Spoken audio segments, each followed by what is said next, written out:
when I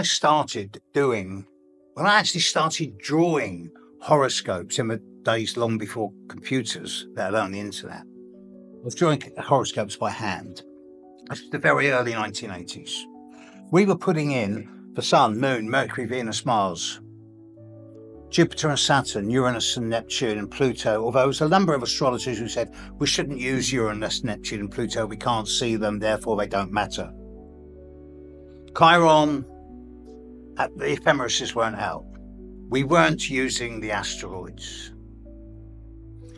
40, 43, 44 years on, we're now using Uranus, Neptune, Pluto, Chiron, Ceres, Juno, Vesta, Pallas Athene, and lots of other asteroids. We're using the trans-Neptunian objects, Eris, Sedna, various other ones that are just temporarily forgotten. And the more things there are, the more a horoscope is beginning to look like a spider's web. Now, on the one hand, for the students amongst you, this is why I keep my orbs of aspect, really small. Nothing gets more than 5 degrees, and minor aspects get less than 2 degrees. Otherwise, the whole thing just looks like a giant spider's web. But here's the rub. The more these finer tuning bodies in space become discovered, the trans-Neptunians, the fine asteroids, their meanings become more relevant and more specialized. So the horoscope achieves a greater degree of depth. And I don't just mean depth in terms of insight and comprehension. It seems that the two-dimensional representation of a planet's places in the sky is becoming more than two-dimensional. It seems as if the horoscope we look at is achieving 3 dimensions or even more. And it's creating a sense of geometry within the astrology that goes beyond the flat plane. Now, quite what this means, I don't know. But I personally believe that humanity's evolution, the acceleration of evolution, which is ongoing and still speeding up, is preparing us for a leap into a different, more multi-dimensional reality.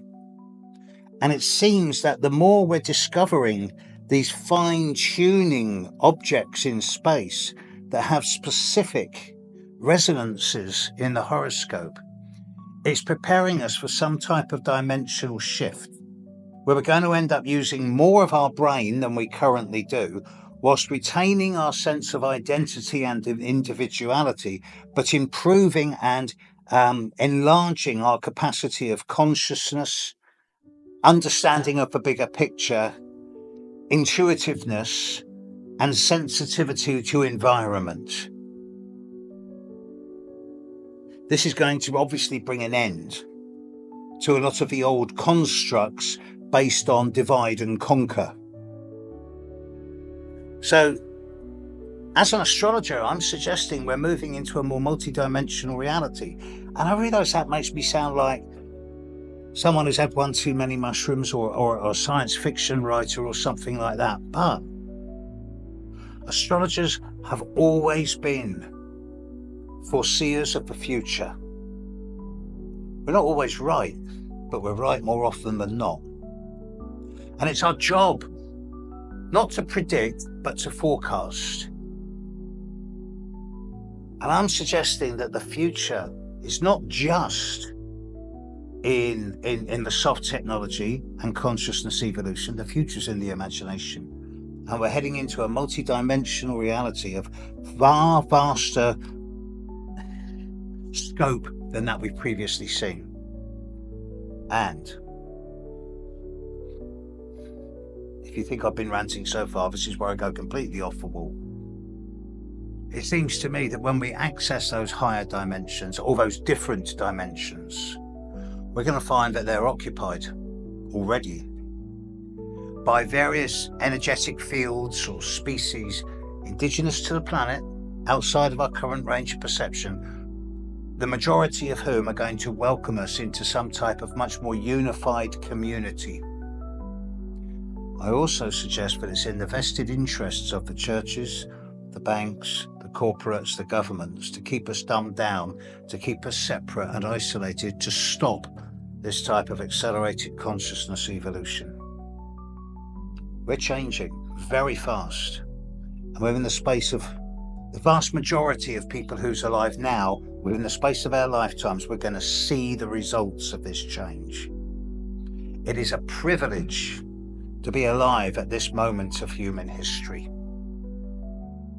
Use it or lose it.